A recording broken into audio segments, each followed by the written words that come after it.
For today's adlaw mga guys, mag-open ta og box. So ang sulod ning box mga guys is ma-surprise gitaan. So wala ako ginahinay pag ito open. So tanaw nato mga guys unsay sulod aning box. So na mo idea siguro kung saan or wala pa. Nakita na. So mauna karon ang sulod sa atong box mga guys ha. Yan, kita naman mga guys, kita ng list ko. Awa mga guys, di na ta ma-surprise kinakita na. Diba? Gibalik pa, bugoy gyud. Diba? Open. So naatay Air Force 1 mga guys. Kaning Air Force 1 mga guys, disappointed kayo ko sa akong kuan ani nga sapatos sa Cagayan. So di sana ako siya i-mention karon mga guys kay nasipiyat ko kagahapon. Kay kani siya naabot ni siya karon nga adlaw, wala ko naguna-una nga may pagiulat sa unta nako nga maabot kay first time ko nagpalit sa iyaha og sapatos. So kagabi nagpadala na pug ko niya og kwarta through GCash. Kay nagbayad ko kay nanapug ko kuwaon nga sapatos. Wa gid nako ni gihulat nga maabot. So karon naabot ni siya na surprise ko pag abot mga guys, first time pa ko nag-order sa iya, nagpalit sa iyang sapatos. So selected daw ni iyang sapatos mga guys. Pero tanawa mga guys ko unsa niyang SB Dunk. Halata kay nga pikoy mga guys. Tanawa. Piki. Details pa lang piki na. So kaganina akong gitawagan mga guys, di mo tubag. So video call di mo tubag. Pero akong pag-send na kong video kay nag-screen record man ko. Screen record ko sa among conversation kagahapon sa video call na mo. May nakita ihang nawong na nag-transact niya ni nga iyang gipadala sa GNT. So na ako screen record niya. So wala siya gasulti sa ako sa tinuod nga pikoy day ni.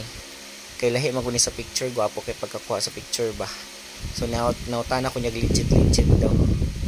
So mao na wala ko'y napuslan sa akong gipalit sa iya ha.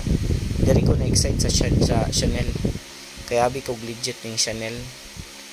Dili man di ay mga guys. Klaro kaayong pikoy. Nawara ko ninyo. Materials pa lang wala na. O lahi sa video gwapo tanawon pero dili di ay no. Tanawa ka pasnit siya.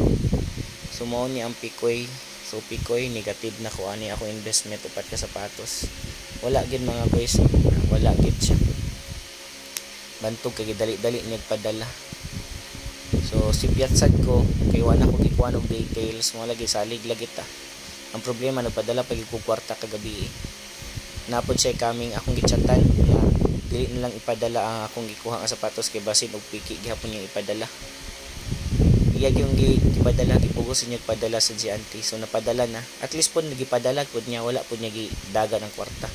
So maabotay na ko to sunod adlaw kay 2 to 3 days raman na siya sa Cagayan to Malaybalay. So laton sa nako to maabot to. Sa karon dili sa nako ibutang iyang naong diri. Pero kita-kita ta sunod sa vlog nako kay once pikoy gihapon to iyang ipadala, akong ibutang iyang naong diri para pod ma-aware ang uban nga tawo nga mopalit sa iya kay sige ra bagyapon siya post online sa sapatos. So sa karon dili sa kay kani mga pikoy ni tanan. Mga pikoy ni tanan nga sapatos ni materials pa lang daan sa sulod wala na. May balaan gid ni mga fake na. Wala gid. No, Jordan 1 wala pikoy gid gihapon ng Jordan 1 na. Humok kay na siya likod. Ang Jordan 1 nato is gahi og likod. Dayon ang material sulod lahi. Kana wala pikoy gid siya. Sa video pa lang. So next vlog nako mga guys, abang-abang mo kay once inig pikoy gihapon to ihang ipadala sa ko mga piki gihapon to nga murag di na gid siya mapuslan. Okay, tawar kong naong ana di mapuslan. Kani mapuslan ako na gid siyang i-appeal diri ihang naong para ma-aware pud ang uban nga mokuha kay sige na siya post online. So alright.